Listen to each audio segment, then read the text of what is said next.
আগামীকাল 23শে ডিসেম্বর 2024 কালকে থেকে আমাদের ডুমুরজলা ইকো পার্কে ক্রিসমাস কার্নিভাল শুরু হচ্ছে। আগামী 1 তারিখ 25শে জানুয়ারি পর্যন্ত চলবে।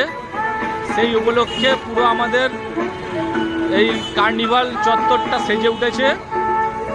এখানে একটা সান্তা ক্লজ দেখতে পাচ্ছি, ওদিকে সান্তা ট্রি আছে, আর চারদিকটাও সুন্দর করে সাজানো হয়েছে।